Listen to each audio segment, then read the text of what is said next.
right, good evening, everyone. Welcome to the December 8th Berlin Board of Education meeting. It is 6:03, and we are going to call this meeting to order. We will begin with the Pledge of Allegiance. I pledge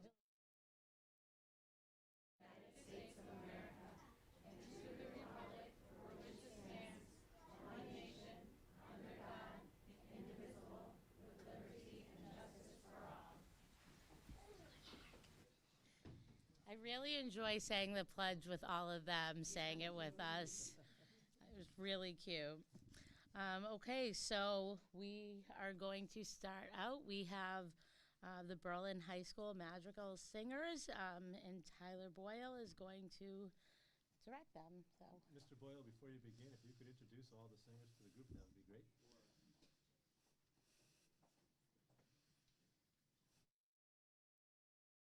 This is one of our favorite annual events that we get to perform at every December. My name is Tyler Boyle. I'm the Fine Arts Supervisor for the Berlin Public Schools, and I'm delighted to introduce the Berlin High School Madrigal Singers. This is an extracurricular ensemble. We meet every Monday night for rehearsals at 6:30 to 8 o'clock. They're an auditions group, and they represent our top singers that we have at Berlin High School. And behind me, we have high-flying academic stars and athletes, stars on our stage, and a wide variety of students with a wide variety of interests that they get to explore at Berlin High School. And I'm happy enough to share their passion and joy for music in our Madrigal Singers and in our choral program.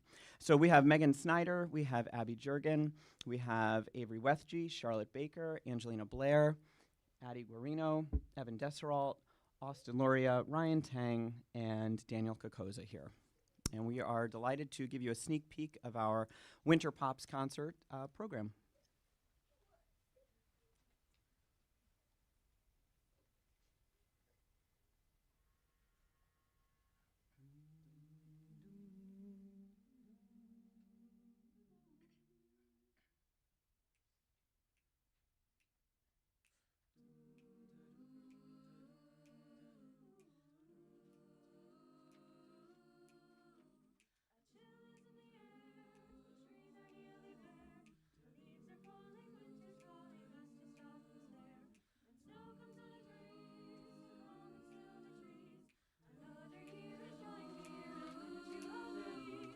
Each new day we've grown amidst the highs and lows that shape us into who we want to be. We're singing songs we always sing, joy that it can bring, wishing boundless love and lasting peace.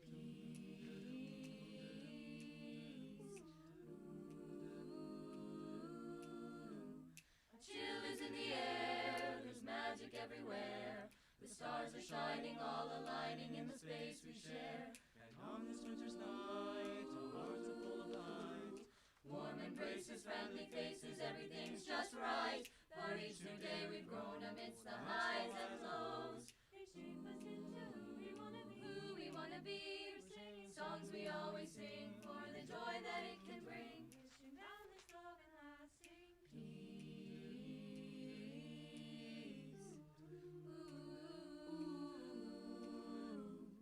Silence is the sound of snow upon the ground. Take a step, hear your breath, let yourself be found. For each new day we've grown amidst the highs and lows That shape us into who we wanna be. We're singing songs we always sing for the joy that it can bring. Wishing boundless love and lasting peace.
Before we perform our last piece, I want to encourage everyone to come out to the Berlin High School Winter Pops concert next Friday, December 19th at 7 o'clock in the auditorium.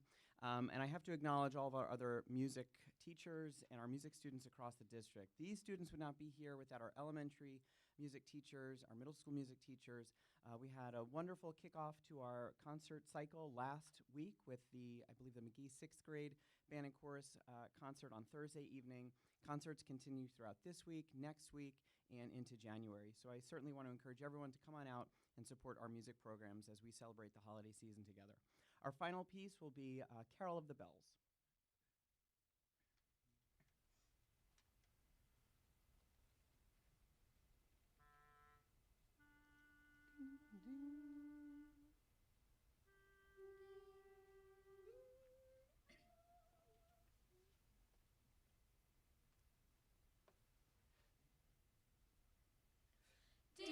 Ding dong, ding dong. Merry Christmas, ah, Merry Christmas, ding dong, ding dong, ding dong,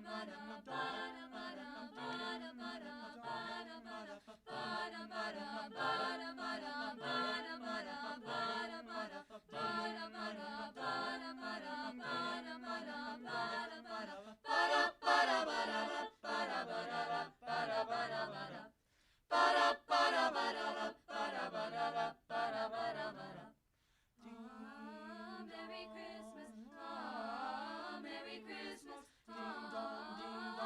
dong. Ba-da, ba-da, ba-da-da, ba-da, ba-da-da, ba-da, ba-da-ba-da. Ba-da, ba-da, ba-da-da, ba-da, ba-da-da, ba-da, ba-da-ba-da. Ba-da-da, ba-da, ba-da-da, ba-da, ba-da-da, ba-da, ba-da-ba-da. Ba-da, ba-da, ba-da-da, ba-da, ba-da-da, ba-da, ba-da-ba-da. Merry Christmas, ah, Merry Christmas, ding dong, ding dong, ding dong, ding dong, ding dong, ba-da, ba-da, ba-da, ba-da, ba-da, ba-da.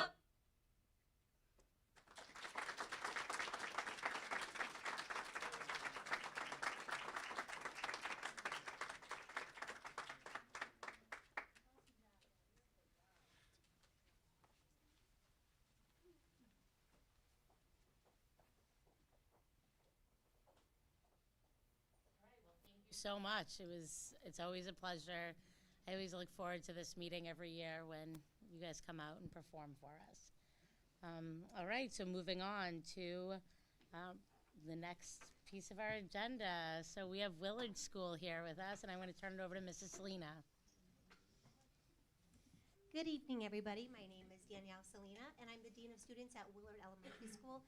We are so excited to be here with all of you tonight to present our demonstration on purposeful play. Thank you so much to our amazing K team, Meg Souza, Allie Endy, Kelsey Gowash, and our fantastic math specialist, Anna Bennett, and Sherry Lebowski, for all of your hard work in putting this together. But the stars of the show are going to be our 12 kindergarten students. They are very excited to get started, so we will introduce them individually after the demonstration. And with that, we'd like to get started with a quote about purposeful play. Play is often talked about as if it were a relief from serious learning. But for children, play is serious learning. Play is really the work of childhood. So I've had the pleasure of working with our kindergarten teachers and incorporating play specifically into their math blocks, though they do it across the board, which they'll talk about in a moment. One of the things that has been really important in this district is elevating instruction, and a lot of talk around the high quality instruction elements. And all of those you're going to see are embedded in play, specifically engagement, feedback, student voice, and task design.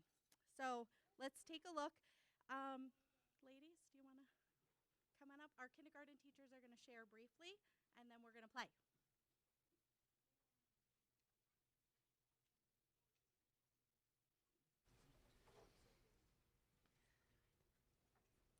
Hello, how are you? Thank you for coming.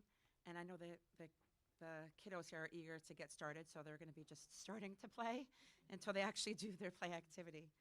But we can go on and on about the importance of play, but I'm just going to touch on some key concepts that are most integral for our kindergarten students. So play helps students find joy in learning, and the high-quality instruction that Mrs. Lebowski mentioned. You could see like belonging, engagement, and student voice is weaved in and out, different things. So they lead their own learning. So they have student voice and engagement.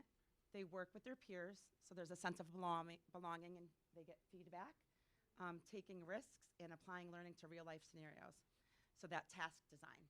So there's a lot that goes into play, more than they know and more than sometimes most adults know. So I just wanted to also mention that it's essential for these 4 key areas of development right here: social and emotional development, language development, motor skills, and problem-solving skills.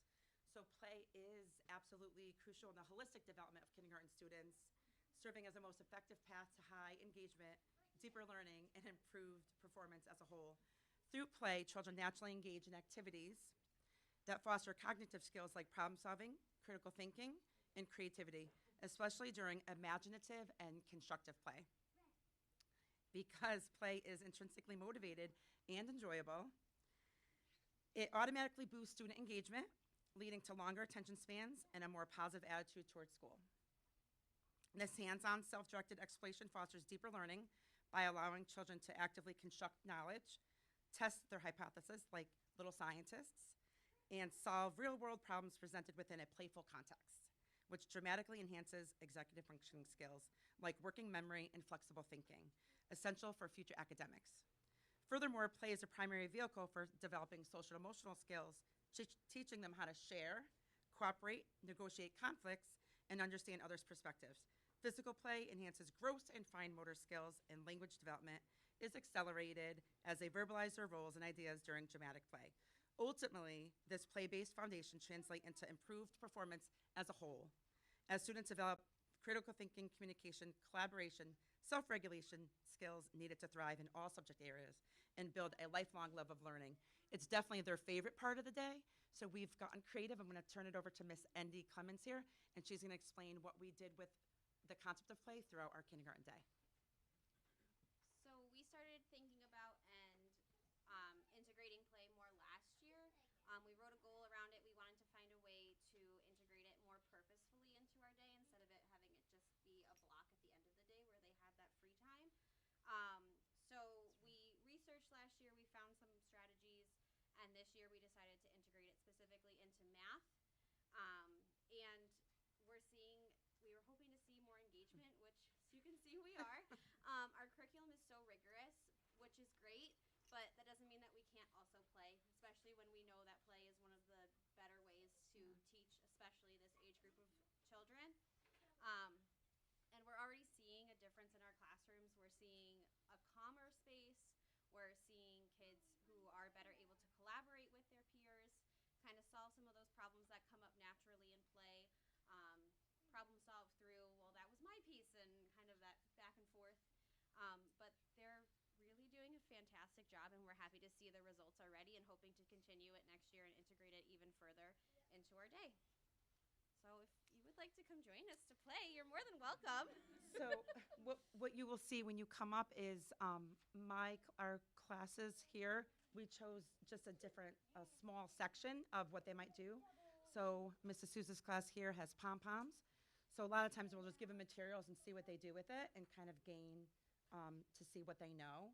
So we name the materials, they kind of figure out what they can do with it, and then we'll like lean in and just listen to them and like teach a concept. So here we have pom-poms. Miss Andy Clemens has building hot chocolate, recipe, and Mrs. Go Watch is build this city. So lots of different concepts. So you can come up and just watch them play, listen to them, or ask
I know. You're like, I'm not taking no for an answer because I can't. Do you know what I mean? Like, I can't do it all.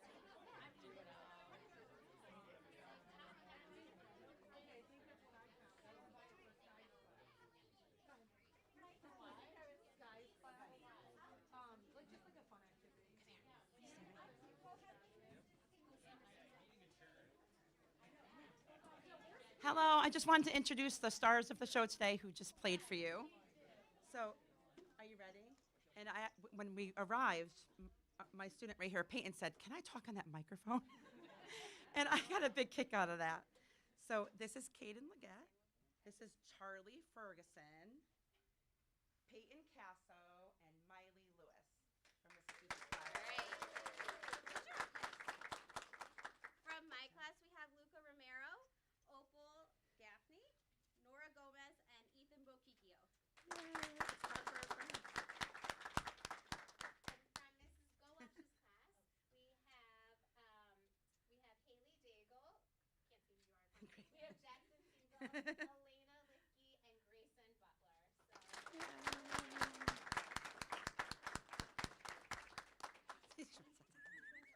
All right, ready? Here we go. Thanks for having us. Thanks for having us. Thank you for having us. I have to.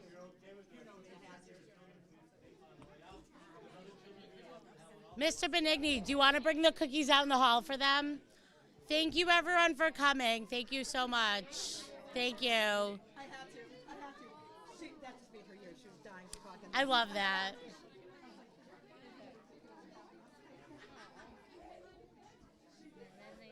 Now it clears out. Zoom in yet, right?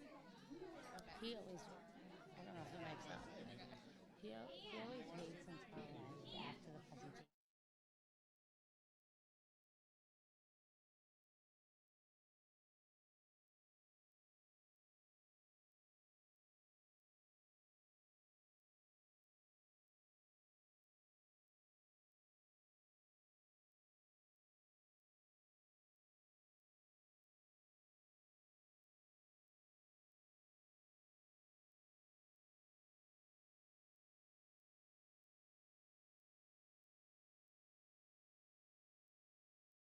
don't think there's any left.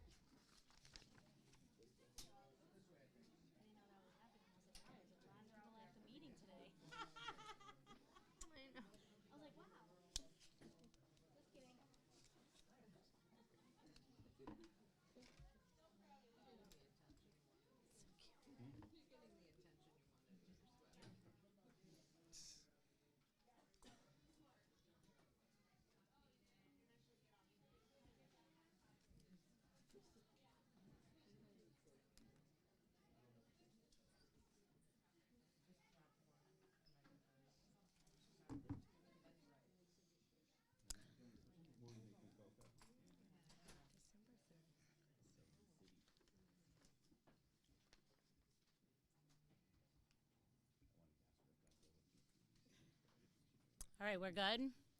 All right, so that was, I really enjoyed the two student presentations we had this evening. They were great. So it was nice seeing the high schoolers and Willard kindergartners. But now we're going to move on to report of board members. Do any board members have any reports that they would like to share out? I attended the Annie Jr. Play over the weekend that the Berlin Guild puts together. A couple people I know, their children were in it. It was so cute. It was really cute. Any? Jen? I had gone to last week's talk with Stephen Hill, who spoke with the high school kids during the day, and then in the evening had a small group of parents. And that was on mental health, substance abuse. Very well done. I wish there were more parents that could have come out at the evening one. It's great information, and appreciate that the Berlin Social and Youth Services put that on for us. You? Last Wednesday, December 3rd at Willard. I hosted a family fun night for the PTO, and it was fantastic. One of our biggest nights that we've had. So it's just wonderful to see all the family come out. Yeah, it was a great evening. Anyone else? No one? Okay. And report of student representatives.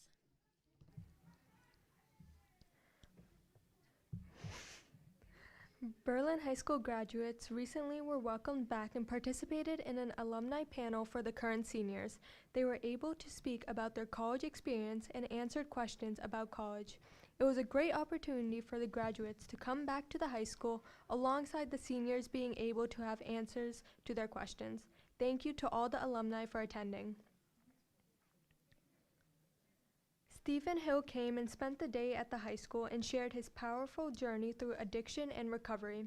His message about choices, resilience, and supporting one another left a meaningful mark on our school community. The BHS mock trial team will be competing at New Britain Courthouse this Friday in the fictitious drug case State of Connecticut versus Nikki Vanstenberg.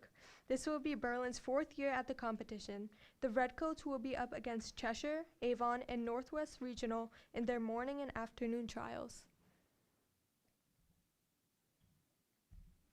Thank you. Thank you for the report. Any questions? Okay. So we're going to move on to committee assignments for the 2025-2026 year. Thank you for those who responded to my last-minute email.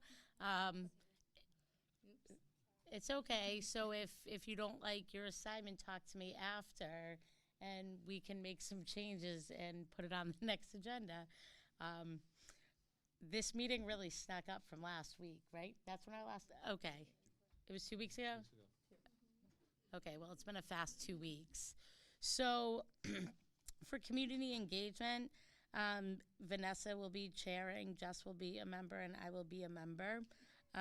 For curriculum, Brian will be chairing, Melissa will be a member, and Christina will be a member. For F&O, Peter will be chairing, Gina and Jen will be members, as well as myself, because the board chair should be attending F&O. So, any questions? You guys all happy? If you're not, talk to me after. But that's what we have for now, and if we make changes, we'll make some changes. Any correspondence to the board? No correspondence to the board this evening. Okay, thank you. We did receive an email earlier today. Brian responded to it about parking, but that's on the discussion later on. Audience of citizens, if anyone would like to address the board, you can come on up and state your name and address.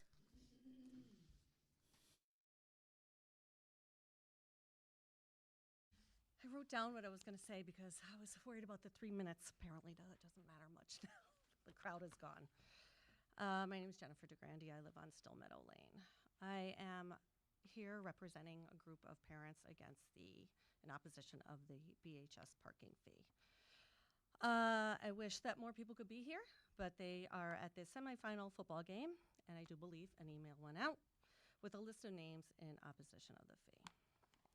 My question to the board is, what are we doing here? Why is it December and this issue still on the agenda and not resolved? I have a few guesses. Since the October meeting, I have done my due diligence to review all the BOE meeting minutes and agendas from June to October. I can find no evidence of the issue on any agenda. Why is that? Why was it hidden in an apparent vote sometime in June and July, maybe? Who's to know? I know it was discussed, but can find no evidence of a vote. Currently, the Berlin BOE has a public relations issue and its lack of transparency. I've also done the research in area high schools up to and including Watertown and Burlington. I can tell you who charges a fee and who doesn't. I can tell you why they charge a fee and what the fee goes to. Why can't I get an answer about that from my own BOE? I have written emails, had phone calls, and asked in public forums, and still no clear answer. No response is a response. So again, What are you hiding? Could it be that this was a pure political stunt against a budget vote, which you were deemed unfavorable? A ploy against the mayor? As far as I know, the Berlin BOE is supposed to be a nonpartisan by charter. You are elected officials who have the responsibility to work on behalf of us fairly and in good faith for the student population and not play political games. Your claim of significant increase this year isn't enough money to support operating costs. Well, I have right here a list of new staff hires for this year, and it is quite extensive. Still, you want to supplement with 16 to 18-year-olds money, and some have paid, and some say they were coerced into paying. Again, what are we doing here? As high school parents, we are continually asked for money, student dues, fundraisers, and other contributions, not to mention sports gear and boosters, all on the shoulders of impending college tuition. I think enough is enough right now. Here's where I stand. I think the BOE didn't think this through. Not enough research was done on your part on how to impose a parking fee to high school students in this district. The ownership of the parking lot, the designation of money, the attorney fees. You threw spaghetti at the wall and was hoping it would stick. I implore you to reevaluate this decision and rescind the parking fee for, at the very least, the 25-26 school year. You know where to reach me. Thank you. Thank you so much. So we won't be responding back and forth to all your questions, but we do have a discussion. One point I do want to clarify, just in the best interest of the board, I know you did your research. I appreciate the research, but one point of research that I would recommend doing, though we are a nonpartisan board, if you look up our affiliations, we are actually a majority Republican board, though we're nonpartisan, so the political stunt doesn't work. There's only 2 Democrats. So during the election season, that doesn't even work with this board. We are nonpartisan. We don't talk about what our affiliations are, but going against the mayor isn't what this board is doing. So for what's right and best for this board and us as a collective, that needs to be put out there. So we will be addressing this, and thank you for coming out and speaking on behalf. So we are going to move on to the next agenda item, the consent agenda. Do we have a motion for consideration?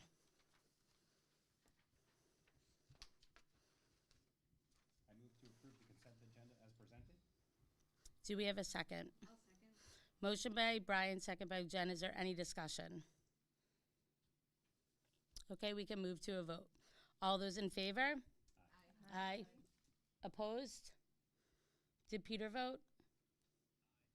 Peter said aye. So we can move with a 9-0 vote. Okay, moving on to the next order of business.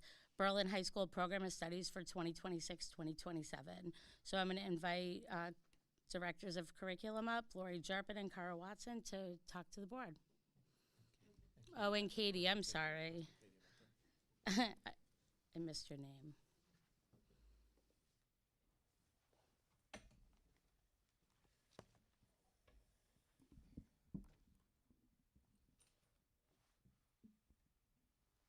Hi, everyone. Okay. So everyone should have a copy or access to the significant changes. I want to point out, we presented this to the curriculum committee, curriculum council 2 weeks ago, just a few weeks ago, so it's still fresh. Certainly, if there's any questions at the end, it's a lot of content, but I do want to add for those who were on the board last year, there's a lot of similarity and pattern of our pursuit and vision towards career pathway and some of the new course design. But aside from some really exciting courses, we do have suspension of a few courses, which is typical when we cycle them through and we go into a biannual or triannual offering for students, just so we're not repeating what we're offering each year. So when you see the suspended courses, it's not that they're deleted, it's that they're kind of on the shelf for a year or two until we have new enrollment coming in and new students, okay? Okay. Okay, so I'm going to start with a just quick summary of our capstone. Our capstone project is a tradition at Berlin High School. It is part of the Berlin High School and Berlin Public School graduation requirement. We have a transition, and it's really an evolution that's coming to fruition for next year, and that there will be 3 different opportunities to complete your capstone project.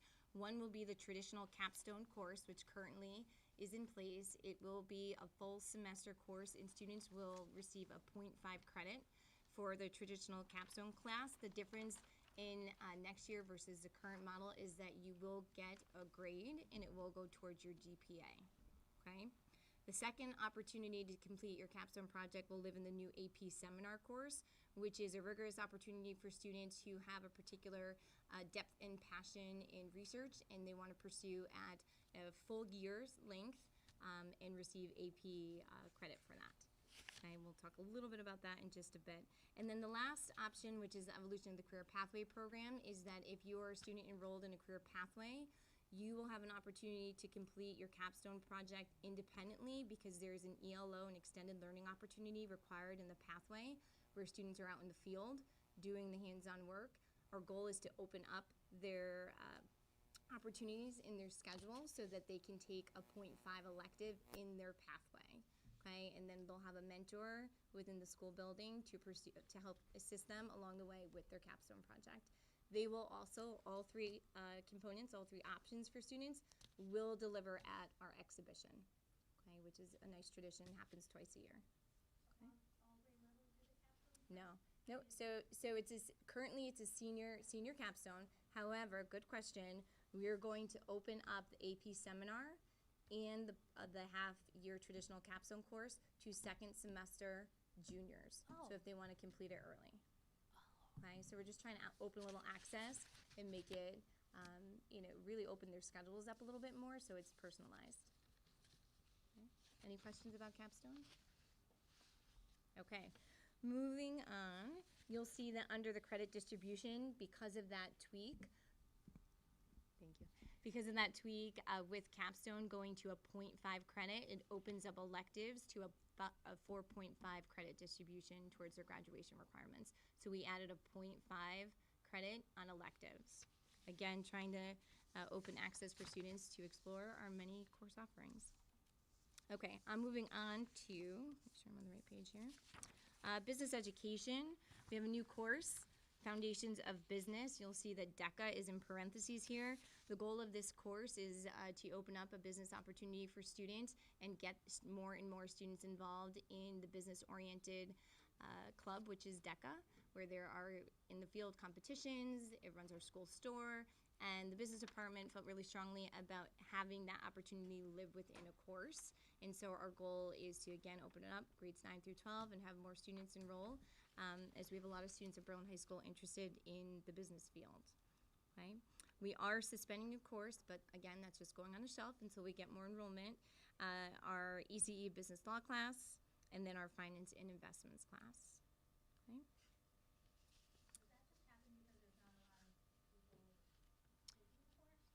So what it is we have so many resources, right? So we break our FTE, it's our teachers, and how many courses they teach down each year. And so to enable them to teach more courses over, right, say take your student over 4 years, we want to offer these courses as many times as possible.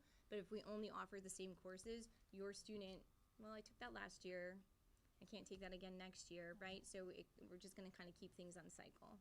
Does that make sense? Yep. Yeah. Any other questions for business? Okay. Moving on to family consumer science. This is just a resumed course. So this is sort of the opposition of that. Child Development 2, it was a course for a long time, long-standing at Berlin High School. We have more and more students who are getting interested in the field of education and or, public service. And so with that being said, we're bringing back Child Development 2, and we're going to see what registration numbers look like for next year. Currently have, I believe, 15 students defined in a career pathway in education. So this would support that work. Okay, and then there's a quick name change there, which is just Child Development to Child Development 1 to support Child Development 2. Okay, moving on to technology education. Really exciting. We actually put this course through last year.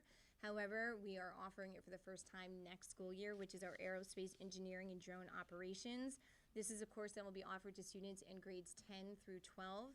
This falls under more of that public safety pathway. Students really interested in whether it's public safety or the tech field. This will be a great opportunity to even earn a credential. We're working towards adding more and more credentials to Berlin High School, so students graduating with certifications and such. And this course supports students who will want to take perhaps the drone certification course at the conclusion of that.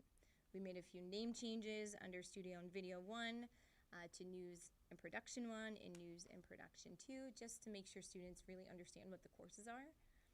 And then you'll see we are suspending STEAM design for next school year.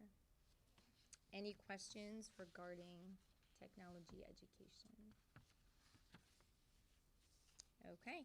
I talked a little bit about the AP seminar class. That's going to fall under humanities, specifically within the English department to start. Again, we're going to offer that to students in grades 11 and 12, and will fulfill Berlin High School's capstone requirement. Additionally, we are offering a new course to our seniors who are not in an AP class, or seniors who want to fulfill that elective area by taking communication for college and career pathways. And so this course is designed, again, the more and more networking we do with other schools and other professionals, we learn that our students are leaving high school and truly needing more and more communication skills and different styles of writing and different styles of speaking. And so this course is designed to meet some of those goals that we have in career pathways. Okay. We have a name change. Our sports lit class is being renamed to The Power of Sports, Stories, Media, and Meaning. Any questions for the English department?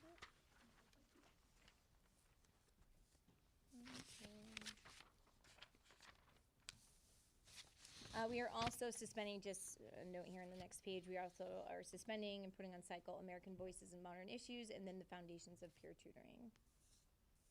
Moving on to fine arts, we just have a name change and a suspended course under music and theater arts. So we're just renaming Sound and Innovation Exploring Music Technology is now going to call Next Gen Sound, Music and Content Creation. And then Improv Essentials, Sound and Innovation, and Mastering the Keys are going into the suspension mode, and we'll offer those again within the next 3-year cycle. Along with visual arts, our 2D art and design and 3D art and design, as well as jewelry and metalsmithing. Those will go into a suspension mode for next year with the goal to get them back in within the following year thereafter. Okay, under math, we are offering another really exciting new course, our AP Cybersecurity course.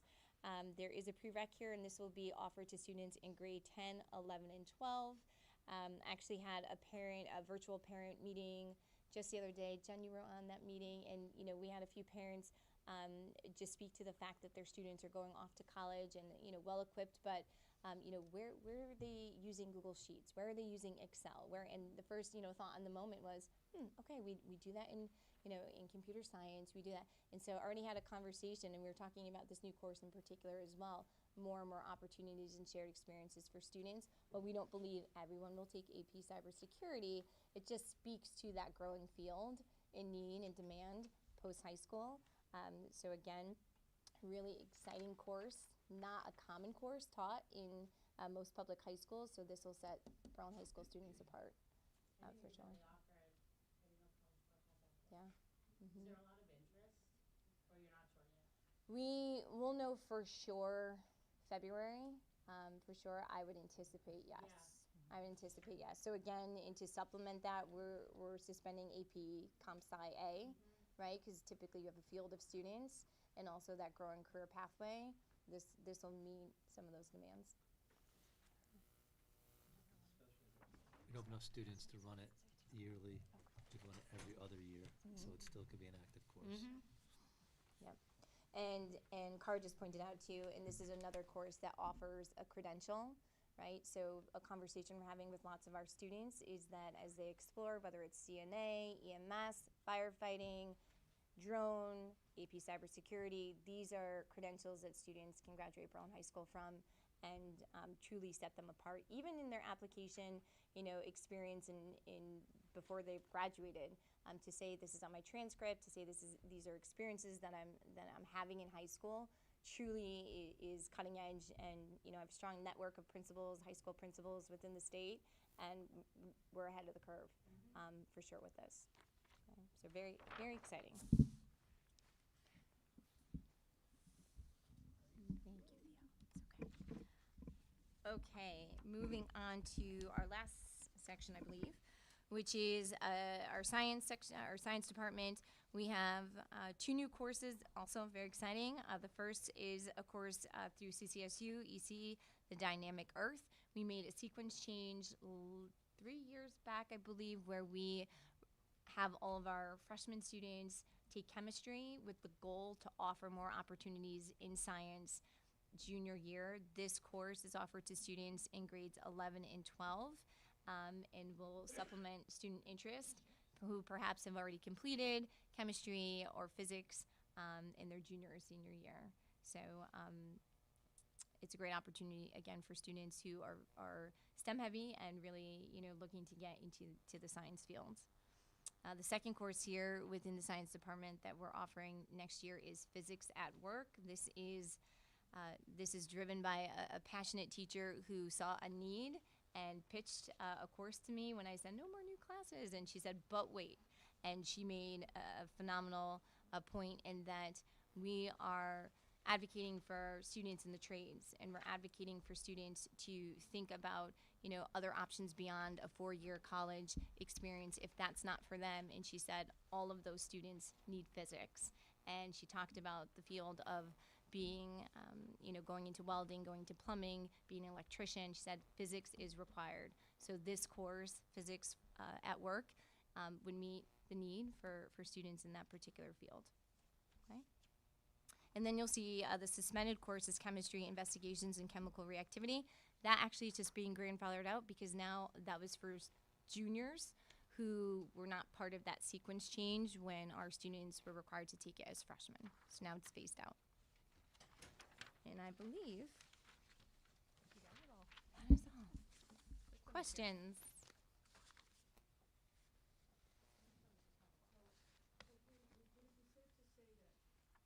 This is an ever-changing sort of curriculum because you don't know what the enrollment's going to be, the interest is going to be, et cetera. So we should expect like slight alterations to it. Yeah, I think it's not necessarily that these courses are new, right? And so what we're doing is we're trying to stay just ahead of our students and what we're seeing, trends in what students are doing post-high school. So we're trying to stay ahead of that. So these courses represent that. When I shared these with my network of principals throughout the state, they were, send me your link. I want to see your full program of studies. And so, I think this is more proactive than reactive. Within our current curriculum, of course, students are evolving, needs are evolving. They're, AI, like throw in all the things that we, all the new stuff. So I think this program of studies really represents Berlin Public Schools and what our vision, within our vision of the graduate. I feel as though this program of studies represents the district as a competitive district who prepares students for personalized experience post-secondary. Since we aren't in a place where we're going to be adding more staff, especially for elective courses, to run things on alternating years, that's such a great way to save money, but still give kids multiple options and opportunities. So I know we do that in my department too, at my school, and it allows us to offer far more electives to more students if you do it the way you guys are. Yeah, absolutely. I know that at the high school, they also have workshops. So my daughter was able to take actuary science. She was able to go into the workshop, explore it. So it really gives them an opportunity. Is that something I really want to do? So by changing it year by year, they're able to really figure out before they have to apply for college, does this fit for me? Does it work for me? So I think this is wonderful. Yeah, thank you.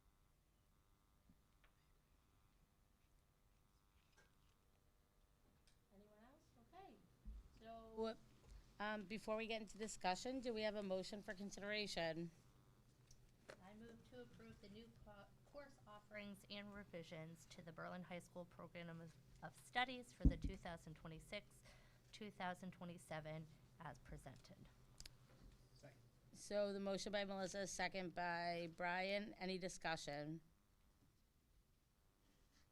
Okay, hearing none, we can move to a vote. All those in favor? Aye. Peter? Is he voting? Peter, you there? Hi. It's very difficult to hear you. It is. Hi, Peter. Are you voting? Yes. Okay. Opposed? Vote carries 9-0. Thank you, everyone. Thank you so much for presenting and going through all those changes. I know you guys were trying to move it along because are you going to the football game? All right, well, have a great time and don't freeze. Hopefully we'll see you there soon. Okay, so we're going to move on to the discussion of Berlin High School student parking fees. This is on the agenda because no reason other than I decided to put it on the agenda 5 days ago. There hasn't really been too much talk or concern that has raised red flags. But Brian, would you like to start out first? Yeah, I just want to say that the gentleman who came and spoke to the board wanted responses. I sent him responses last week. I actually called Mr. Phelps and spoke to him also, and then sent him a letter responding to his questions regarding, has legal consult been taken on this? And I shared with him that we did consult our attorneys prior to putting the fee in place, that when the mayor expressed concerns and drafted a letter that came from the town manager and the town council regarding who owns the parking lot, we again contacted our legal, Shipman and Goodwin. At this point, the legal issues, and I think that's why the brakes were kind of put on it, because, it's not great to have the board and the town not agreeing on something, as our attorney shared that.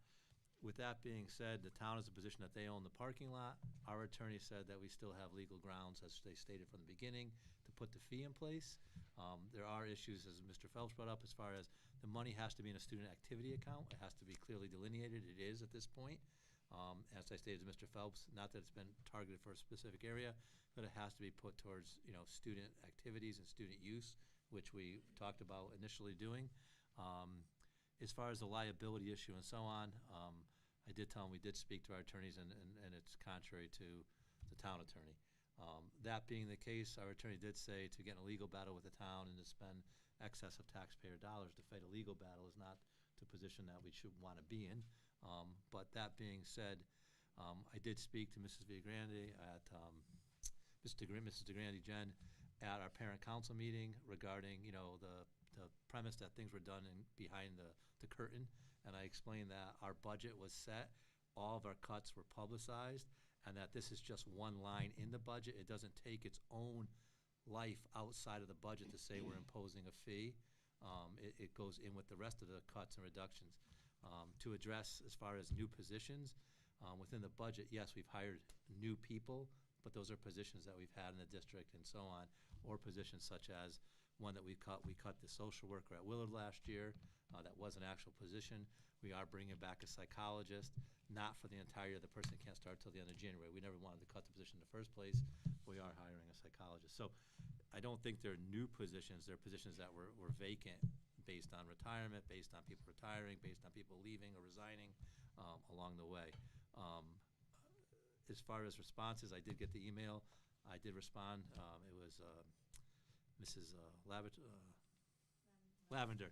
Her son's playing tonight, and there were 5 other names on there. I could share that email. Julia got it also regarding, the parents that also spoke. I did speak to Mrs. Lavender on the phone, I believe twice before about this. I did my best to respond to probably the 10 parents that have reached out with concerns. Jen and I have had multiple conversations regarding, this at this point, and I just think it's important for the whole board to know where we stand, and I think that the reason why the brakes were put on it and the question of where is the board, I don't think the board would have the brakes put on if it wasn't for questioning, when the town council questions what's being done by a board, we are ultimately the town together. Yes, we're a separate Board of Ed, or yours are Board of Ed, but it is a town. So it makes you think twice if someone says you're doing something that's illegal to reevaluate. And that's my position. I don't know where the board sits, but Well- I think that's why we're where we're at this point. Yeah, so Peter and I, as a chair of the F&O committee, and myself as the board chair, we did talk to Jess Ritter about it. And, you know, that brought us back to where we were when we initially started discussing this last budget season. I know my position is every year we are going to have difficult decisions we have to make. We as a board, I know Christina is new, but, you know, other than Christina, we sat here as a board and we seriously consider what is going to have the least impact on the most kids. What can we do to continue driving Berlin Public Schools forward and not penalize students? Transportation was an area where students are provided transportation. This is an extra. So we're not taking away from kids of things that they are not going to get in school because they don't have at home. And that's the biggest thing. As a teacher, as a parent of a student in Berlin Public Schools, I don't want the kids to suffer. I don't want them to lose things. And going into our next budget season with inflation, we are going to have a lot more difficult conversations. And sitting around this table, when we put that in place, it was taken pretty serious by the board. This was not a surprise, we're sneaking this in. We had to look at it, and we as a board collectively, unanimously decided that that would have, the least impact on the most students. But at the same time, we're going to have to continue to make difficult choices, and they're going to be unpopular.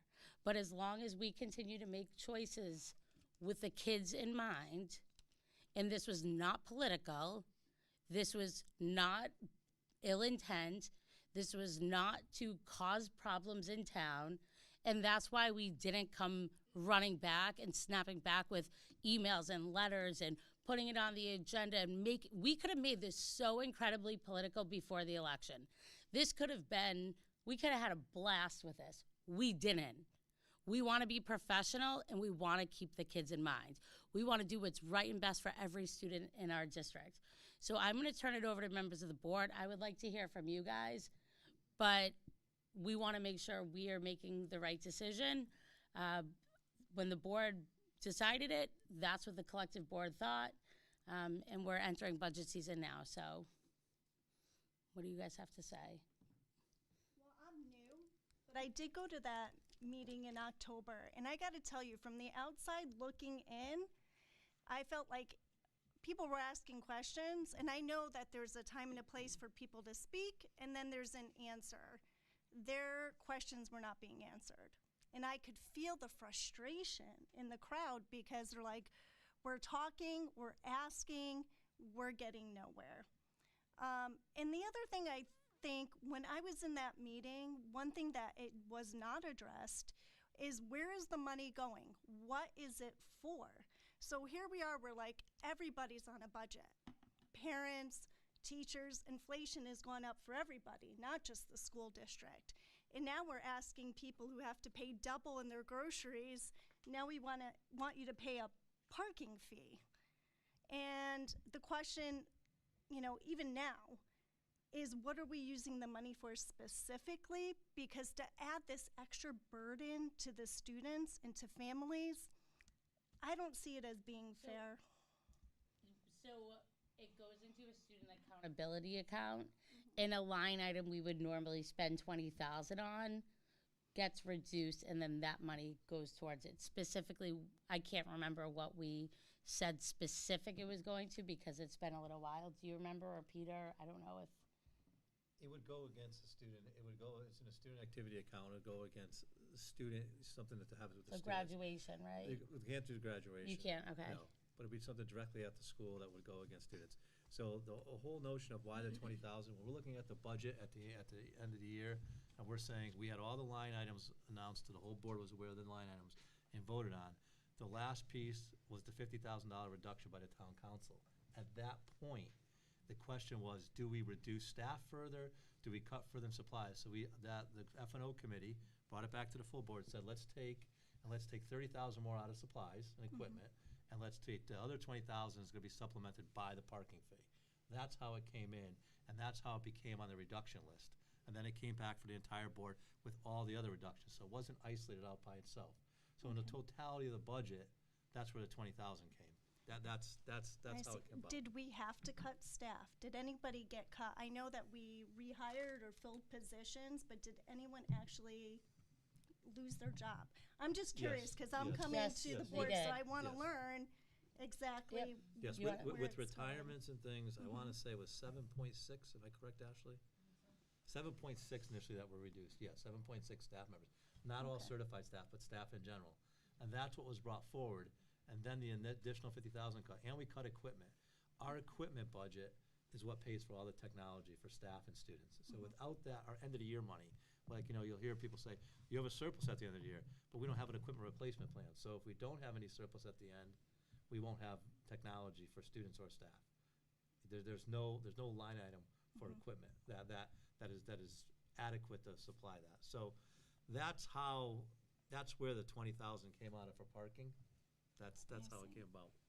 So do any other board members want to speak? Because I would like as many to kind of chime in and share their 2 cents as I can say the possible. argument, right, well, go ahead, let someone else. Well, yeah, I want to.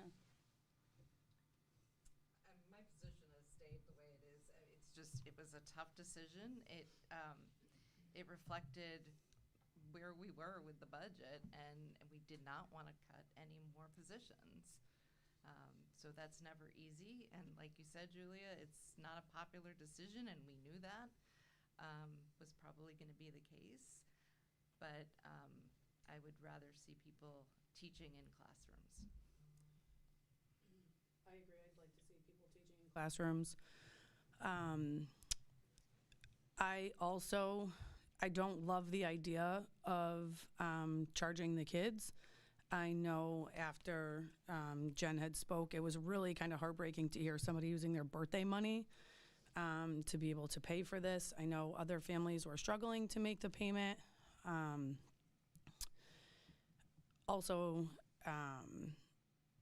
I would love to see it go towards something directly for the kids. I know that's what you guys were saying. I know we were unsure exactly where that's going, so I'm glad to hear at least the money's going back to the kids. Also, another unpopular opinion, technology. I personally feel that, especially in the elementary level, we don't need a one-to-one technology. So we could cut back there. Well, really quick, just before we kind of go off, like, let's keep it to high school parking. I am. Okay. Because Brian did say that the surplus goes toward technology. So I'm just saying if we could reduce the one-to-one technology in the elementary school, that could kind of maybe, hopefully, help at least take care of some of that 20,000, if not all of the 20,000. Well, I feel as though if we're still talking about this at this juncture, then clearly it's an issue that needs to either be rescinded or looked at again for the next budget cycle. Because to me, it's not gonna go away. I think people they're not happy. There's kind of an angst among the town officials and the board. And I think that's not a good way to go forward in the next budget cycle. We didn't make the decision lightly. It's not as though we just, flippantly said, oh yeah, let's just charge the kids.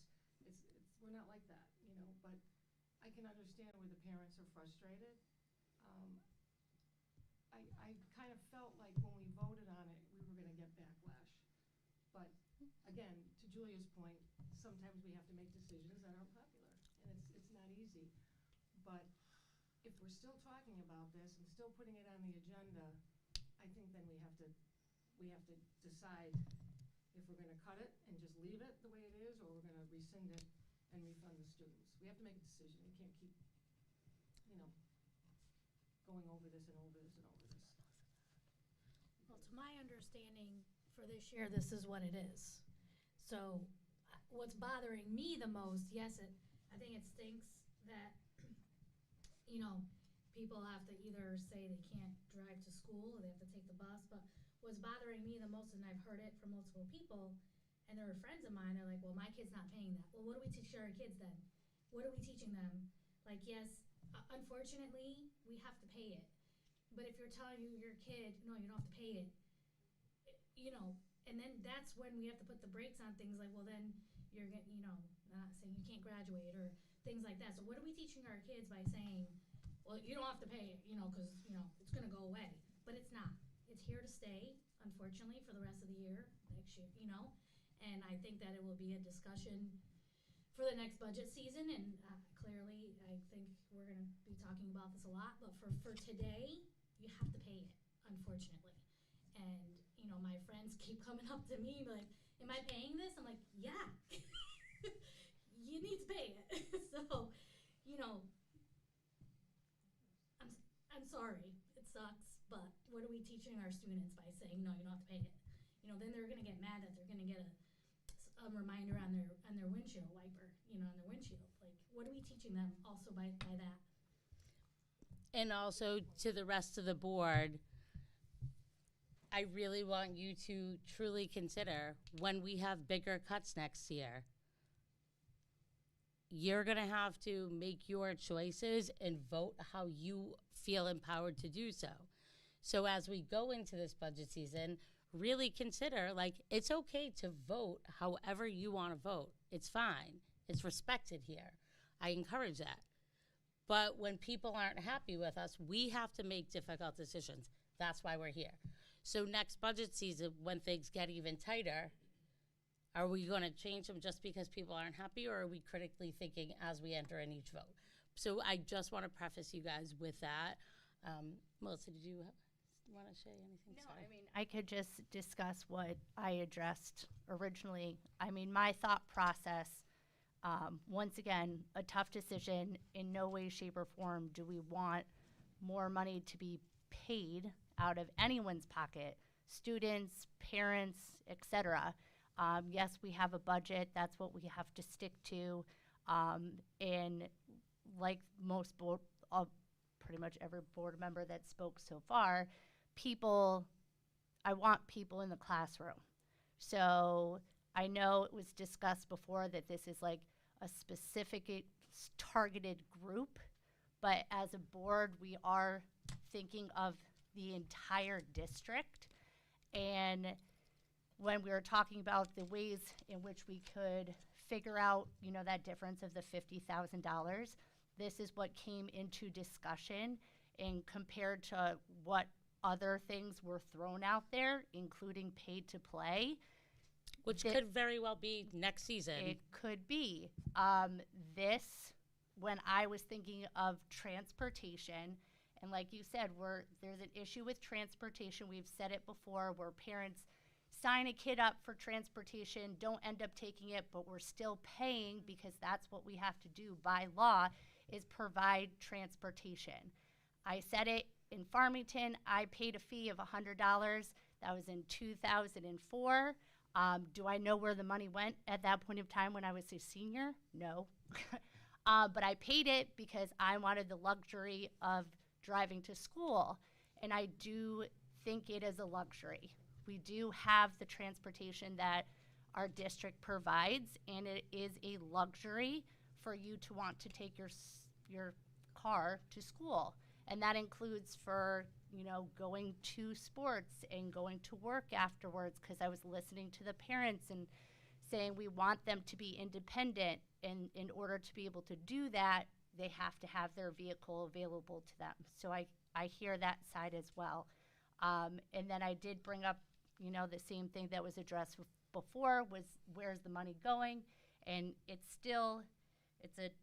I'll say it's kind of a generic student activity account, but if it is going back directly to, and I want to say specifically the high school students, because student activity account, that could be, pre-K to Can you be more specific about that? high school. If it goes back to the high school, then it's still. It's definitely going back to the high school, and by the state statute, it has to. So the guidelines of how it's used are specified by the state. If we didn't adhere to that, we would be outside of compliance. So it has to go back to the high school, and it has to be used for a purpose at the high school, and it has to be tied back to students. And the way the count is earmarked has to be for, when we get audited also. Um, you know, so to be specific, we could be very specific. It really is a question of where does the board want to put the money and then put it back at? Well, wherever we cut from, it has to get put back in. Well, we're cut from the entire budget. That's how we balanced it. Right. So it is $20,000 deficit of what we agreed on the original budget. You know, it's been a discussion, and I've spoken to the mayor numerous times about this. It's been a discussion about, well, you have a surplus right now. You have money, so you could cover it. So why not do that? And I've said to the mayor, to be honest with you, is there a possibility the town can pay for half and the board pay for half? That's an open for discussion to try to counter back that. I know that others have asked the mayor the same thing too. So let's meet halfway on it, and yes, we'll find 10,000 Yeah, there. we've brought that up, and then also, you know, side note, I don't know if Ashley got the recognition she deserves for this because I wasn't at that meeting, but she applied for a state grant, and we got it, and it was a significant amount of money that the town wasn't expecting, and the town got the grant because when Ashley gets grants for our schools, we don't get the money unless it's choice. So what grant? So it wasn't a how much- grant. So what it is the state. A reimbursement? Reimbursement. Reimbursement, I'm We sorry. haven't gotten many grants too, It's but been like the latest 8 weeks. The latest is a reimbursement for the high school renovation. And so we were reimbursed at a specific rate when the high school was built. And so the town submits forms to receive a reimbursement from the state. It was like 46 or 47% reimbursement on the cost of the high school. There was a part of the grant where you would denote that There you was were a a choice grant. district.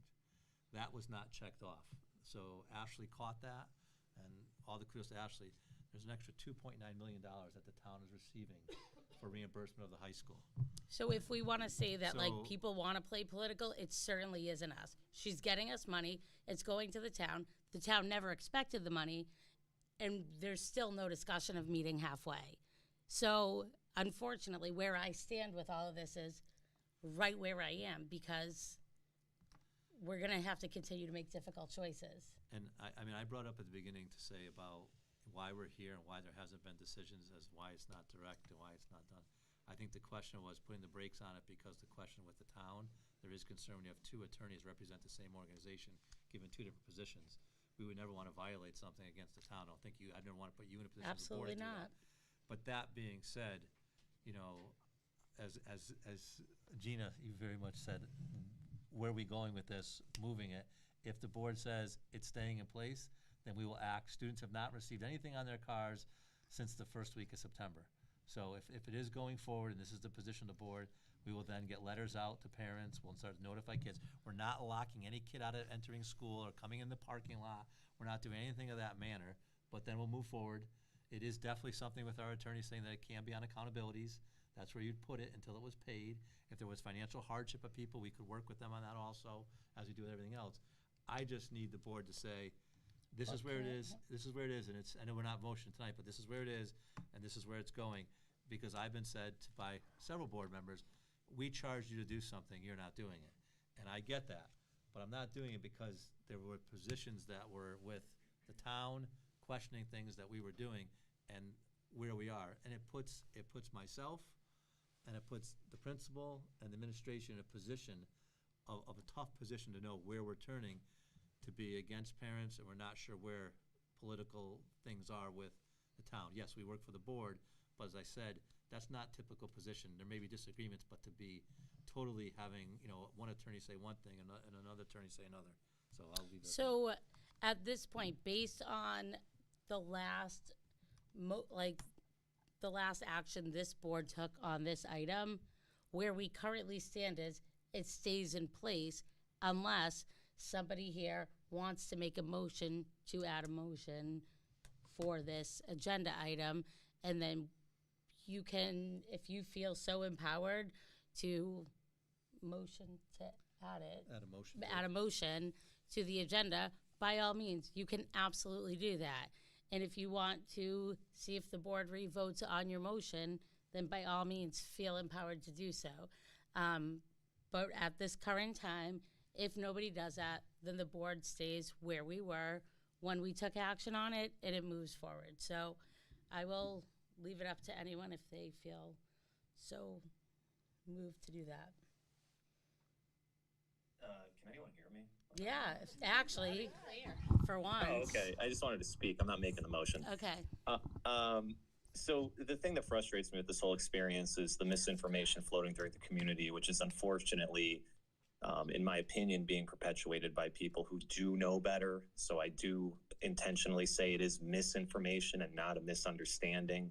A lot of the questions and talking points that come up are things that have been addressed and have been discussed, not only by the board, but by myself as far back as a May board meeting, a May finance and operations meeting, a June meeting where we finalized and discussed it. You can go back to the videos, you can go back to the minutes, you can see the discussion among the board. And then even later, when it came back up as an issue, again, we discussed it in October, and there's recorded video and minutes that elaborate on the topic. I spoke on the topic, and my opinion really hasn't changed, and I don't have much to add other than in October, I said, hey, maybe if there's some surplus, perhaps we could consider changing, refunding or whatnot. But, really pondering and rethinking it, it's like the surplus is an absolute necessity and is a sign of financial responsibility. It's to cushion against mid-year unexpected expenditure, which does happen. Some more in the most common issue is outplacement students who may come into the district or may be in the district and then not be able to be managed by our internal special education services, which then need to be outplacement. And that could be anywhere from a $75,000 to $190,000 unexpected cost to the district. So it's financial responsibility to float a bit of a surplus throughout the year, and we don't know what's happening until the year's done, because this could happen at any stage. And to make some type of snap decision only in December would, in my opinion, be fiscally irresponsible. And we have sat here, we've decided unanimously, minus our new board member because she wasn't present at the time, to make this decision, and it wasn't an easy decision. And additionally, when it comes to a surplus, I think we can all agree at least that it's far more financially responsibility to carry a small surplus to defend against unexpected costs, and it's responsible to the taxpayer versus running a deficit and then at the end of the year going to the town and saying, oh yeah, that money you gave us, well, we need $500,000 more because we didn't budget appropriately. That is the far worst choice. And we are trying to do everything in our power to avoid that kind of conclusion, which I think taxpayers would also favor in the grand scheme of things. Additionally, the surplus conversation always comes up from the town side. The town also carries a surplus. And we don't go to the town every year and say, why are you carrying a surplus? That's reckless. We don't say that because it's not reckless. It's financially responsible. So all that is to say, I'm fine with staying the course, and I have nothing more to say on the topic because I've said it all over the past 6 months. Thank you. Thank you, Peter. Would anyone? Yeah. I'm not going to say any more about the parking fees. I think you've all covered that. But I do, having been the mayor's opponent in this last election, at no time did this board ever collectively talk about this in any kind of a political football at all. Thank you. Throughout this campaign, I was super proud of this board. Other than me telling everyone that I was going to run, we never once talked about the election as a board. It never came up. I think that this board handled that election well, and I'm going to suggest there's a lot of people at this table that were on the other side of it. They supported my opponent, and I respect them for being part of the process, and I respect their choice, but not once did this issue come up as a political football, as an opportunity to throw anything. We didn't even expect, we didn't know that this was going to come back at us for us to even have the foresight to use it as a political football. Never happened. And during the conversations about this, I think we were very cautious to make sure it was objective. And that's all I'm going to say, Joe. I felt responsible to say something since, I was indeed the one who would have benefited from trying to cheer the mayor. So. No, absolutely. And I'm glad you said that because we as a board could have made this very political, whether it was in your favor or against your, this could have gone many, many ways. And we remain professional, what was right and best for the kids. And so thank you for that. I guess my concern is going forward, we stay the course, the students pay, we readdress it going forward in the next budget cycle. Are we going to continue to have the backlash, I hate to use that word, but, from these parents who are unhappy, continually, you know, pushing this agenda to not have the students pay, or like Vanessa said, kids not paying and then us having to go. I mean, to me, it's disruptive and it's chaotic to go through the rest of the year having this discourse. Not to say that we should be, you know, acquiescing, but at the same time, how is this going to go forward? I mean, we're just going to have all of these angry parents just. Well, staying Gina, away? think about when you first got on the board. It was on a much larger scale. Things were like that. But there were things we had to stay the course on because we had to, and there were things where we were able to make changes. But I think one thing I've learned as being on the board, like every time I hear from someone that's upset about a decision that we've made, thinking back to my very first conflict on the board with high school graduation about 9 or 10 years ago, changing from Welty Hall to BHS, and now it's at Sage and everyone's so happy. But the thing is that was a difficult decision. We are going to continue to have difficult decisions. And so if you can put your head down on your pillow at the end of the day and say, I'm good with what the decision I made, even though I might get backlash, then that is the right decision for you. But each and every one of you have to make your own decision. But going into next budget season, we're going to have more difficult decisions. And do we want to be the board where when we hear from, 10, 15 people who aren't happy, are we going to change every single decision? What's going to happen to the composition of this board if every time people are not happy? So I think it has to shape how you're making your decisions and carefully evaluate every decision you make, knowing what if this comes back. And that's what I do from my experience. And that's why I stay confident in where I am. But I, encourage all of you to do that, because we have to make unpopular choices. That's why we're here. Not all the time, but that's the part of the job that's not fun. Was that? Sorry. Would anyone like to make a motion to make a motion? You can if you would like.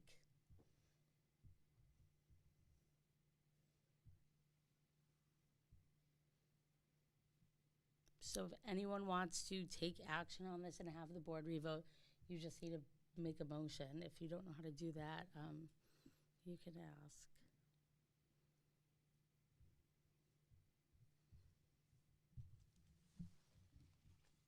Okay, so is anyone thinking about potentially wanting to revote? So to revote, No, I understand that, but barring doing that, can you just get a consensus here of what everybody would like to do going forward? well, so Can you just go, you want to go forward? Yes. yeah, I can do that. So since this is a discussion and not an action item, we're not voting on anything. The only reason to put a motion out there right now is if you guys want to vote in opposition. Against it. Otherwise, our past action we have taken as a board stays. Well, based on what everybody said, I don't think it would make sense, because it would be voted against changing it anyway. But even Based on- though there's one new person, we are a new board, so just making True, sure we no, give that time and But I space. can get a sense of who would stay the course and who wouldn't, and we'd end up staying the course, so there's no point in making a motion. I can agree with that, Gina. You do agree with it or you don't? No, I could agree with what you're saying. Yeah, so I understand that we're gonna stay the course, because making a motion, we would vote to stay the course. But if someone wants to vote it down and vote against it, I appreciate by you all giving us that means, I opportunity. want you I guys appreciate that. not to feel silenced or say I was silenced because I didn't know Robert's rules. No, not at all. I'm just saying, because if you don't understand the Robert's Rules of Order to get something back No, I on here, appreciate you explaining like, that. people just might not feel confident to speak up. Nothing else? Okay. So we're just staying the course. Have fun. I understand.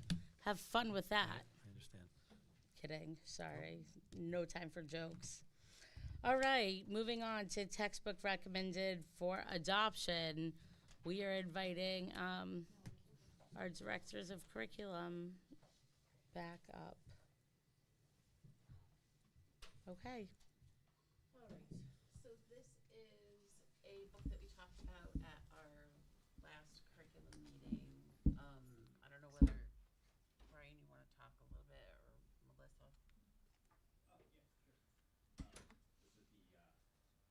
Yes. Yes, the marketing book. Yeah, so Melissa and I, as the curriculum committee, had a chance to look at the marketing book, and I gotta tell you, I was like just sort of flipping randomly the pages, and there wasn't a page I didn't want to read more, because it all seemed very appropriate. You disagree? Well, I mean, you know, it's not. It seemed very well. But I understand its purpose. I actually felt I thought it was actually read quite leisurely, like it didn't seem textbooky, it was more, you know, anyway, I thought it was good. Is it here to peruse, or? We couldn't find it. We went to Debbie's office to look for it, and we couldn't find it. We're not sure where it may have ended up.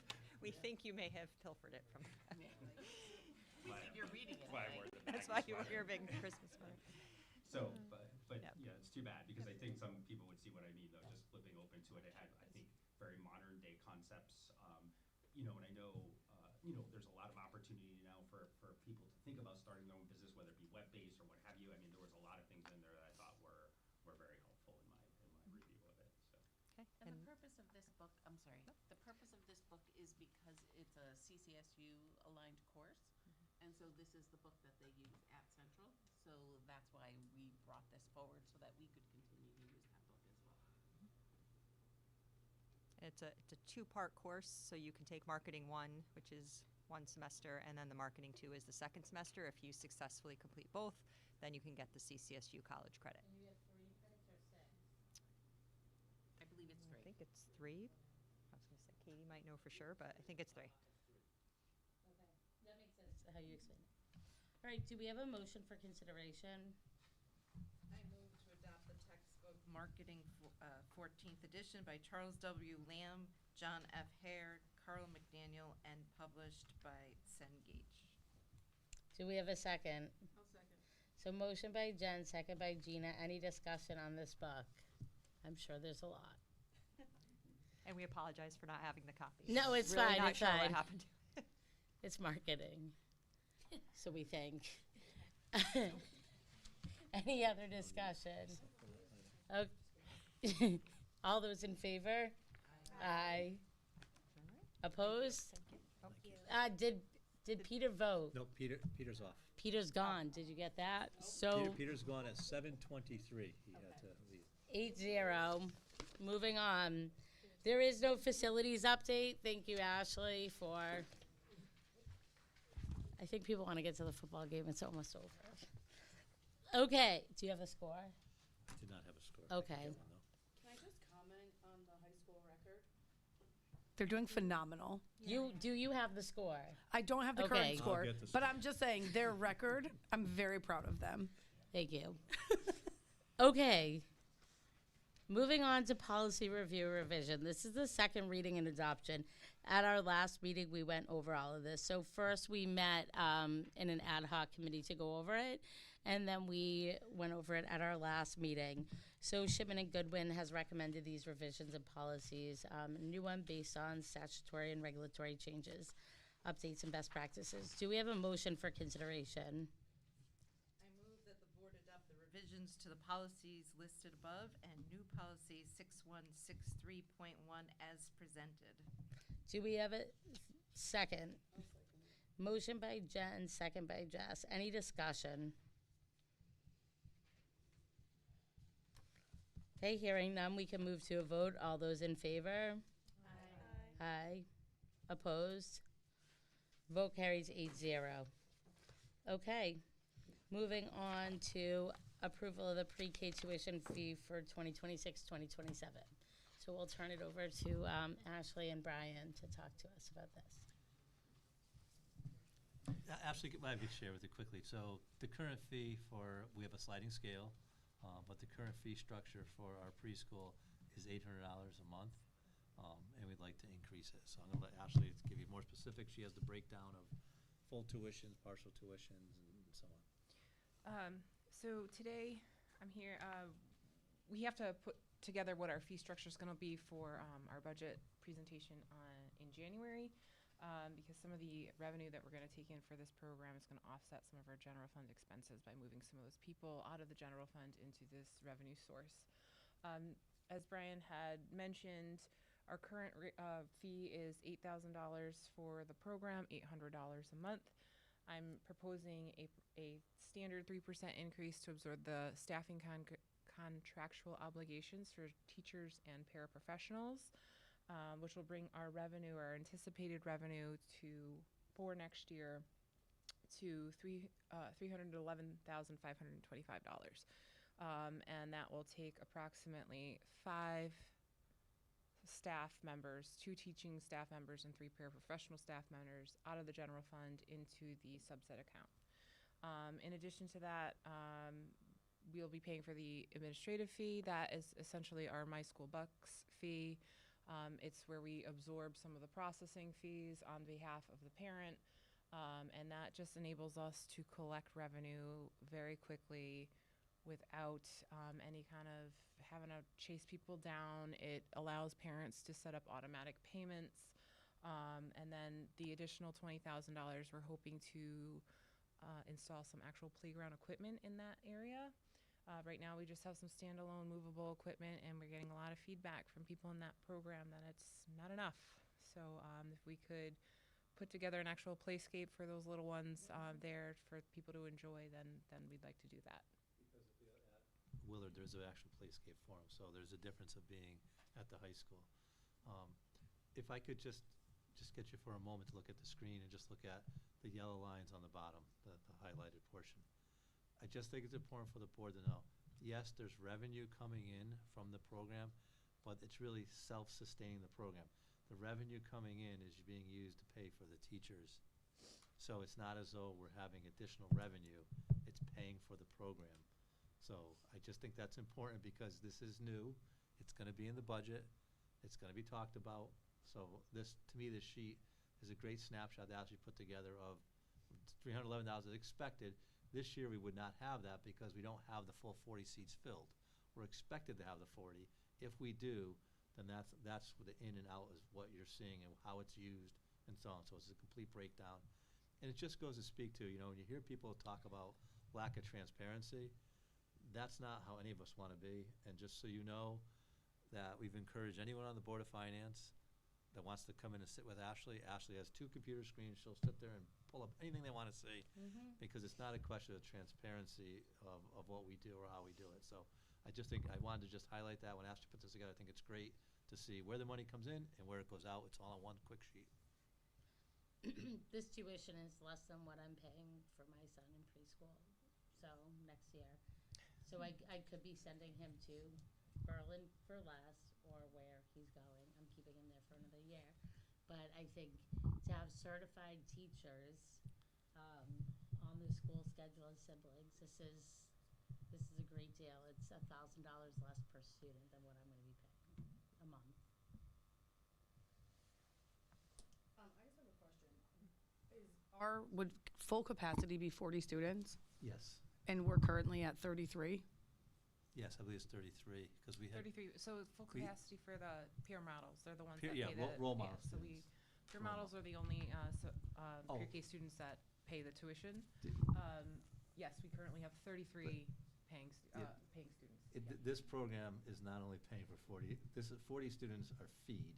So the revenue coming in, only role model students have to pay for the preschool. Yeah, that I know. Okay, so yes, there'd only be 40 role model. It's not 40 total in the program. I'm only asking because there was a lot of people talking about the fee and how steep it is, and a lot of people that I know personally have turned away because the fee is so high, because the other preschools in town are, I think, I can't speak to it because I didn't look, but I think they're about $200 less.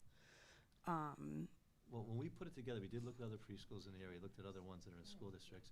We also looked at, we do have a sliding scale, so if people's income is at a certain level, we reduce the fee. So you can see that there, you know, there are students that we give a discount to. The discount for full payments, we can't pay see the whole thing in one, it's a $10,000, a 10% decrease. But there are students on a sliding scale that have a reduced rate based on their annual income. So we do try to work with people too. So we didn't think it was high compared to others, but I'm not sure what others charge, and you know. Melissa, can you speak a little bit to what you know? Yeah, so I can just talk for Little Blessings, but the thing is, the difference with the programs within our town is the amount of hours. Yeah. So some of our programs are only 9 to 11:30 for like early threes, or there's Like mine. yours. Yeah, and Or that's other only like programs, right. 3 days a week, or mine, which is like your pre-kindergarten. So I have the four-year-olds that will be turning 5 by September 1st. I only have them from 9 to 1:55, and our tuition, I know it's going to go up. I mean, it's in the high 5,000s. So, and you're all day. You're until 3, yeah. So that's it's already an extra 9 to 3. 5 hours a week. No, We do not parents offer have to, transportation for peer models. but parents have to provide transportation if they go to Little Blessings or St. Paul's or anywhere else. Yeah. In fairness to ours, I thought we transported the children too. No, only the special ed. Special education. And it's 5 days a week. Mhm. Yes. Full day. And it follows the School school calendar. Under, right? Oh, Yeah. okay. And we had 36 paying in the beginning of the year, and we had two students move out of town. So we have 34 paying students right now for this current year. I think part of the numbers, we really anticipate being at the 40. I think part of it was that we were a little late in the game. People had others signed up for other preschools and things, they couldn't get out of it. I think that we'll have that. I think knowing that we have the program, it's preschool in the Berlin Public Schools, I would anticipate that we'll be at the 40 or close to it, you know, because there may be people that move out or, you know, need to switch for some reason, as we have this year too. So we can continue discussing this, but before, do we have a motion for consideration?